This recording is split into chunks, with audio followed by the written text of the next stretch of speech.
Hi, I'm Chelsea with She Sews Seams. Today I'm going to show you how to make an extra large tote bag using some pretty odd material. Some of them are from the Dollar Tree, some of them are going to be from my stash. I have not practiced this bag ahead of time, so professional, I know. I want to sew this with you together so that you can make one as well. We're going to do this in real time, just nice and slow. I think it's important for you to see that not all sewists have their crap together all the time, but that's kind of the fun of it, right? So let's make this bag. It's going to be sort of like an extension of the dish drying mat bag that I made a few weeks ago. The comments I saw a lot of was, is there a way to make this bigger? Because I buy a lot of things at the farmer's market, or I carry quite a few things with me to school or work, and this would be really helpful if it could be a little bit bigger. So I'm going to show you how to make this a little bit bigger. We will call this the dish drying mat tote XL. Let's get into it. We're going to use 4 dish drying mats from the Dollar Tree, which comes out to $5 total on your stability part of your project. Now, some of you may be thinking gosh, you could probably get some foam at Joann or at the craft store with a coupon for cheaper. But remember, this series is not just about saving money, it's also about accessibility. So you may not live near a Joann Fabrics or a Hobby Lobby or a Walmart or whatever. Dollar Trees are pretty universal, and I'm trying to show you ways to walk into the Dollar Tree, grab a couple items, and get to come home and make something very quickly. So this series is kind of twofold. The thing we're gonna do is take a zigzag stitch down these 2 pieces and connect them together. You can pin these if you want. I'm just gonna kind of free sew this. Just make sure that the seam of your 2 drying mats is lined up across the center of your presser foot. And we're gonna choose a large zigzag stitch for this. I'm going to change my width of the zigzag stitch to a 7, and I'm going to leave it at 1.4 millimeters length because I want these to be pretty tight together. And let's see what happens. Just make sure as you're sewing that you're hitting each drying mat as you go. And so the key to that is keeping your seam right in the center. Oh, this is working nicely.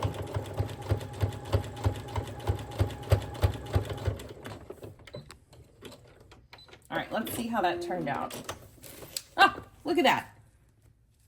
It's like they were always meant to be together. Now we have a really big piece to use for the inside of our tote bag. Gosh, you could carry all kinds of things in this now that we're making it a little bit bigger. I'm gonna sew these 2 other pieces together, and I will come back when I'm done. We've got those dish drying mats sewn together. So now my workable space for this is 24 inches by, I think, 17 inches, if I'm, or close to. 17, yeah, right around 17 inches. So essentially, if you wanted to use fat quarters for this, you would just lose a little bit of this edge here, maybe 2 inches, 3 if your fat quarter is true fat quarter, because those are 18 usually by 21 or 22 inches. So fat quarters are totally possible for this. I decided I want to get a little bit fancy with it, but not super fancy. I found these we have a store here called Bargain Hunt. It used to be really fun because they used to do that fun little markdown thing by the week. So the longer something sat, the bigger the discount was, thus making it the Bargain Hunt. It's kind of not really a bargain hunt anymore because they took away that little date discount thing, which I was personally really sad about because one time I was looking at this ping pong table and I was waiting and waiting, and it was like a game. I was every week I checked in and I was oh, it's 10% more off this week. And then I waited too long and somebody else bought it. So anyway, you get seconds from Walmart and other stores like that. So I'm going to use these, but you can use fat quarters. You could go to the Goodwill, you could go to the thrift store and buy some sheets to use on this, or a tablecloth. That would be perfect. Any sort of fabric is fine. This is going to be my outer. I just can't get over how cute this is. And this is an enormous piece of fabric. So I'm going to use maybe a third of it. So we'll call this way less than $5. So we're gonna iron this and then we'll cut out the pieces and I'll meet you back here. I got my pieces laid out here and I have 2 doubled up, and I'm going to just cut my main fabric using this foam piece as my template, trying to just keep it simple here. And it's okay if it's not completely perfect because we are gonna trim it up later. So if it's a little larger than your piece, that is totally fine. I chose just a leftover piece of yellow fabric because I wanted to pull out that yellow that's in the original, the outside fabric. Guys, fabric comes from everywhere. This one I picked up at the local flea market. The lady was selling yards of fabric from her stash. I guess she was trying to downsize it for $1. Like, so when I say accessibility and bargain shopping, it doesn't just pertain to like using Dollar Tree. I mean, look at Facebook Marketplace. You can find all kinds of goodies if you just know where to look. I'm going to cut 2 lining pieces out of this really pretty yellow fabric. We've got 2 mains, 2 linings. I may throw in a pocket. I don't know. I've still got a ton of this $5 cut of fabric left over. And I think what this is saying to me, the fabric that is these strips right here would look really great as the straps for my bag. Okay. I'm going to cut 1 more of those and meet you back here. I feel like the front of this bag needs a pocket, don't you? Now the center of my bag is going to be this yellow line, and that's just because I'm using this striped fabric, but you could also find this by just folding it in half or measuring it to find the center. So I'm going to cut 2 squares, 13.5 by 10. So we've got our 2 lining pieces right here. We've got our foam interfacing, which we sewed together to make a large piece. And then we've got 2 mains, 2 straps, 2 pieces of pocket. Let's start sewing, shall we? The first thing we're going to do is attach our main fabric to this. Now, a lot of you ask, is this necessary? I mean, kind of, but if you want to skip this step, the problem you're going to run into is this is not going to be attached to this, so it'll be a little bit flowy, if you will, or billowy. I don't like that feeling, so I'm going to very simply, I use the word quilt loosely. Y'all know that about me by now. I'm going to switch to my walking foot for this. You could still do this with your regular zigzag foot. As you saw, it went through just fine. But I am not great at eyeballing measurements. So my walking foot is very helpful because it comes with this little bar that you can attach on either side through the back, and it helps you space out your stitches. I think people get very nervous about switching their presser feet out, and I wish that they wouldn't, because it is so helpful to learn what all the different presser feet for your machine can do.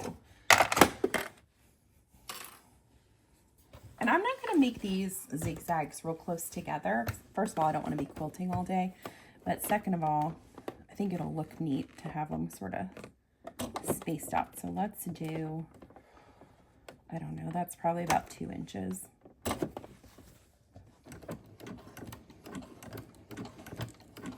And you can see I'm lining up this row of stitches with this bar, and that helps keep things nice and even. I'm gonna stitch this the whole way across. I'm gonna do all the stitches on this and the other piece, and then we'll meet back here and go to the next step. Well, this turned out cuter than I ever could have imagined. Look how sweet those look, those little zigzag stitches. We've got 2 pieces of fabric for this pocket. I want you to take your 2 pieces, so this is gonna be the way it lays right here, and put them pretty sides together. What we're gonna do is sew along this top edge and this bottom edge with just a regular straight stitch, let's say at a 1/4 inch seam allowance. Lovely. Take that piece that you just sewed together and we're gonna turn it right side out. Fold those edges down so that your seam is pretty crisp, and then iron those really quickly, just top and bottom.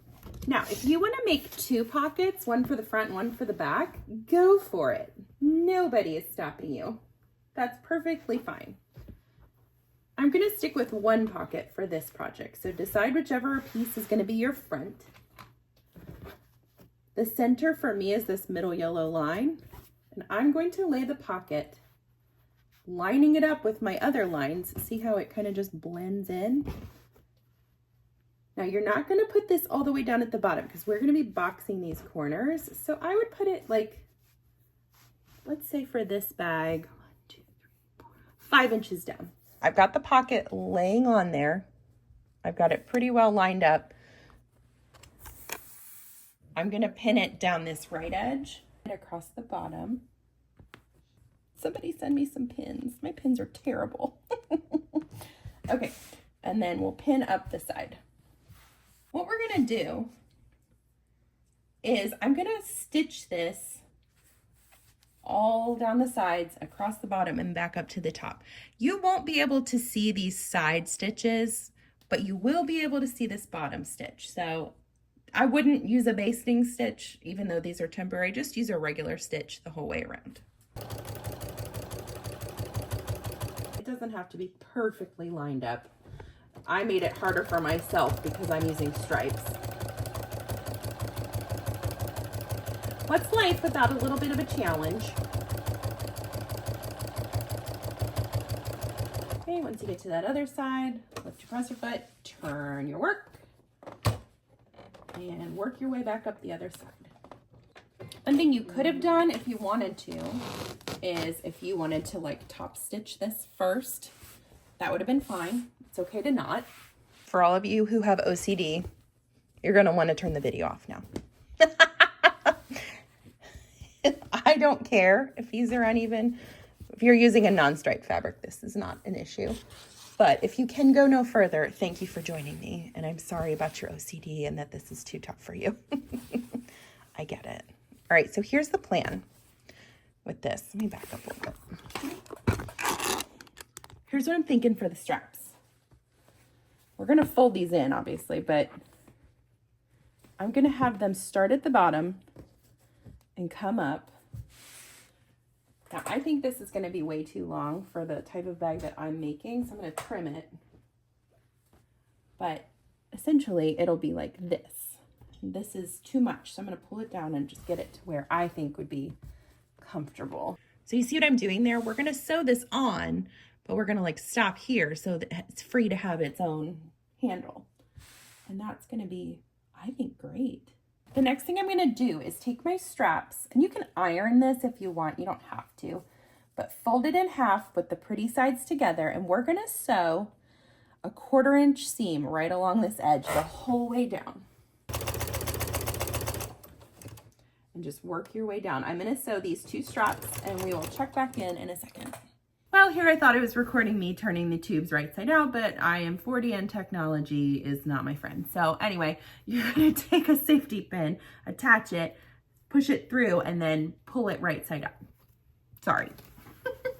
What I'm going to do here is my seam was here, and now I'm going to turn it towards the middle. And I'm going to press the back. This is going to be the back side. I'm going to press my strap out. And I'm going to iron it from the front side because this is a striped fabric. I want to keep my stripes nice and straight if I can. But if it wasn't, you could iron it from the back side. And you just want to keep that seam, you can feel it with your fingers, running down the center of the back side of your straps. Oh, this is coming along nicely. Take your strap for the one side. Make sure that it is wrong side to the pretty side. And I want you to line it up. If you don't have stripes to follow, we're going to be going in for 5 inches. And we're going to just cover up this seam. Isn't that ingenious? And we're not going to sew it all the way to the top, but we're going to pin it pretty close. Oh, my pins. Absolute garbage. I do like these little ones though. They are strong. And then I'm going to go up 2 inches above. Is that 2 inches? I'm just guessing.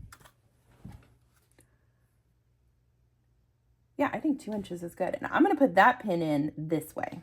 Pin it on the other side. And while you're there, go ahead and mock up your back piece with the same thing. So 15 inches up, 5 inches in, and then that's where your strap goes. Once I get these pinned up, I'll take you to the sewing machine and show you the next step.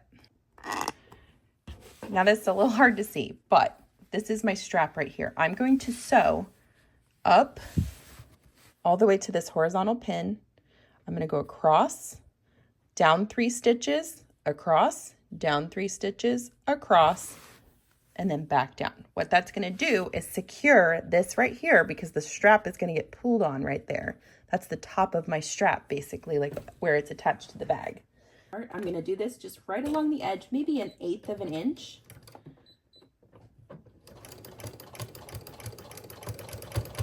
Press your fabric down while you sew and make sure that you are staying right on top of it. Okay, we're getting close to that horizontal pin.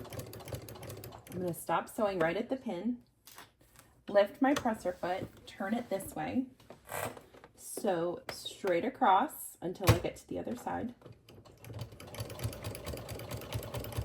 Stop, lift, turn. Go down 3 stitches, 1, 2, 3, and then turn it again.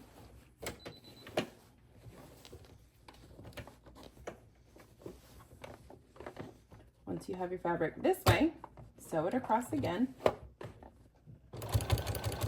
Match up with your seam from the other side.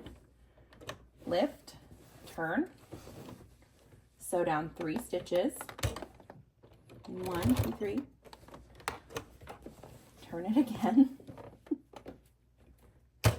Sew across.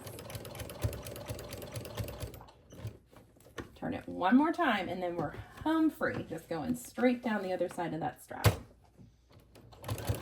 Wasn't that fun? And this is what you end up with. It's nice and stuck. You've got those 3 stitches right there that are holding it in place. I think that's pretty good. Let's repeat that on all 3 other pieces of our handles, and then we will be ready to sew this bag together. We've got our straps attached. We are ready to sew the bag now. It's like all easy from here, I promise. Take your handles and just sort of wrap them up in the middle and pin them there. Why are we doing this, you ask? Well, we don't want to sew through all these handles while we're trying to make this bag, because then we'll have to take the stitches out and then it'll be a whole thing. Best to just pin them out of the way where they will not be a problem. Time to take those lining pieces that we cut. This fabric is so soft. I don't know what brand this is, but it feels so nice. Yes. Lay this pretty side to pretty side on top of your bag. Line it up nice and straight. We're going to clip or pin along this top edge. Make sure it stays even as you go. We're going to take this over to the sewing machine and sew a 1/4 inch seam all the way down this top part of the bag. I've still got my walking foot loaded, but you don't need to use it. This foam is not that thick. Just make sure you're keeping everything nice and even as you go.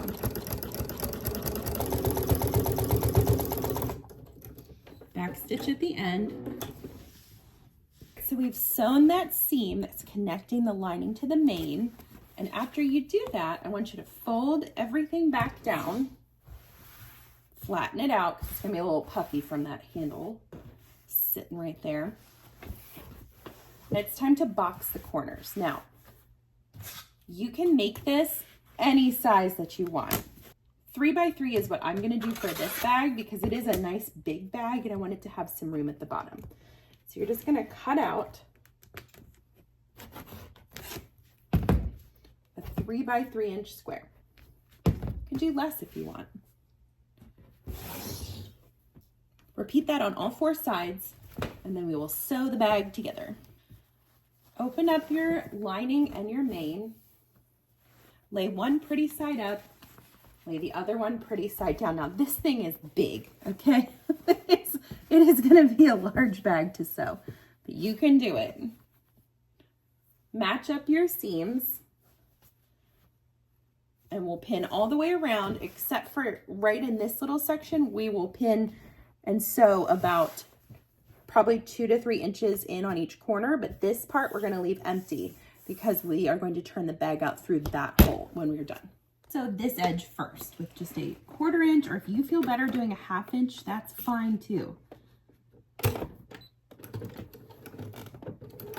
and just sew it all the way across. And machine's like, you're mean to me. And I'm like, yes, I am. I have high expectations. That's why this walking foot is a helpful tool to have. If this is something that is of interest to you because you are wanting to start sewing some of these like thicker materials, I've got a couple options loaded into my Amazon store.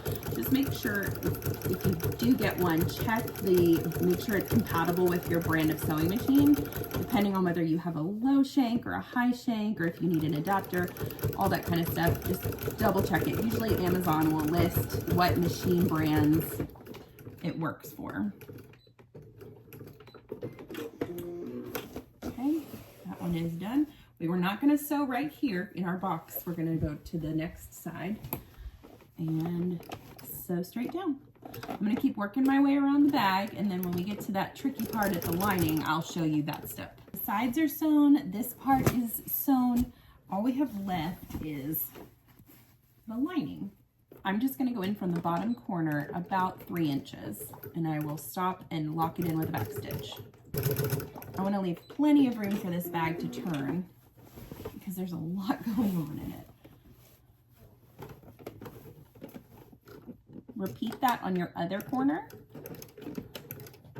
Before we close this up, we're going to box the corners, and that means I'm going to open this up, turn it this way, match my seams, and sew a 1/4 inch or even a 1/2 inch, if that makes you feel better, across the bottom. You're really wrestling with the bag at this point. We're almost done.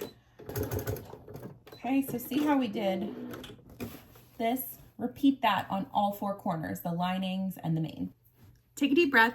You're done sewing all of these interior pieces. Look at those boxed corners. You're amazing. Now I want you to reach in to the lining where you left that big hole and gently, carefully pull the bag through. This is the fun part, I feel like, where you get really excited because you're like, oh, look at what I made.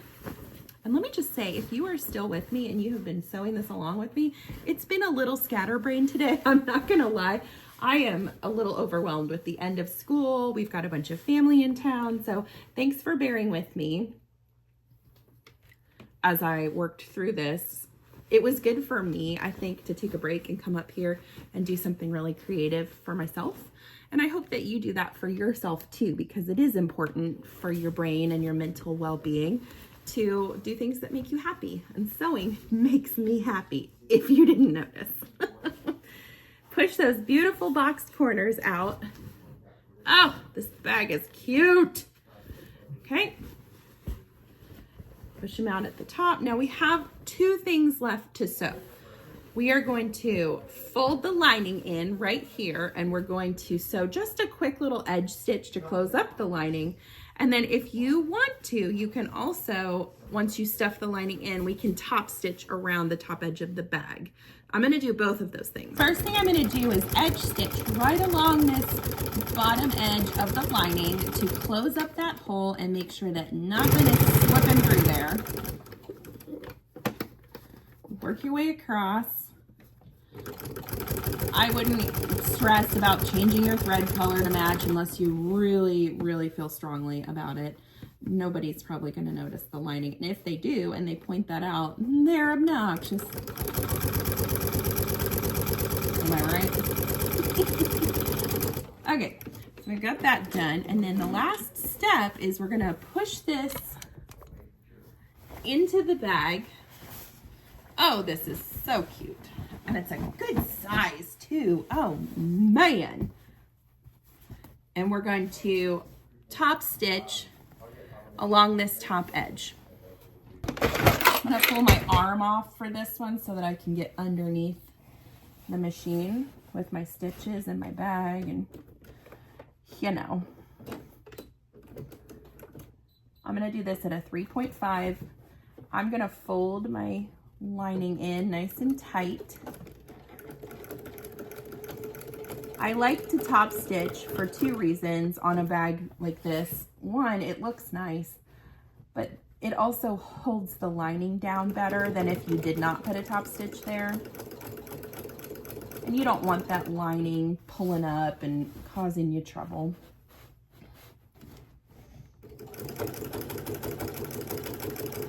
I'm thinking of all the wonderful things you could do with this bag. For me right now, it's screaming beach bag or pool bag because it's really big. Someone else commented, actually 2 people commented, wouldn't it be nice to make the bag and then fill it up like for a new neighbor that moves in? A lot of people move over the summer. You might get somebody new on your street. And wouldn't this be the sweetest thing to like put, like, I always think it's nice when people give like a roll of paper towels and some toilet paper, just things that you may not have right off the top when you move to a new house. Air freshener, like Clorox wipes, just things that you'd be like, oh, I wish I had these while you're getting settled. And always some fun little like things for the kids if they have, you know, sidewalk chalk, things that'll keep them busy too while you're trying to get settled in your new home. And when someone mentioned that, I was like, oh, what a good idea. Somebody on my street move so I can take somebody new a present. All right, we are top stitched. It's time to show off this beauty. And there you have it. Look at this cute bag. Look at that pocket. It's so nice and big. You can put your phone and your keys and your pool pass in there. I love how this turned out. Here's the inside. That happy, bright pop of yellow. We can add pockets on the inside. Like I said earlier, we are working up to that. This was our first foray into a pocket. Now, again, I said this at the beginning, I did not practice this bag beforehand. This was just sort of using my prior knowledge of what I like in bags and seeing how it turned out. And I'm really pleased with this. I like that when you make bags, you can customize everything. So the strap length is comfortable to me. The size of the pocket is comfortable to me. If I were to do this again, which I will, the things that I would maybe do differently is I would use, these are a little flimsy, so I would use an interfacing on my straps, and it's just bugging me that I didn't top stitch right there. So when you're doing the pocket, you would want to top stitch it as well. But as far as turning out the way that I hoped, it definitely did. This can hold all kinds of fun things. Perfect to and from the pool. Who knows? What would you use this type of bag for? With this size and this kind of padding inside, what does it speak to you about? Again, I'm Chelsea with She Sews Seams. Thanks for following along. Like and subscribe for more.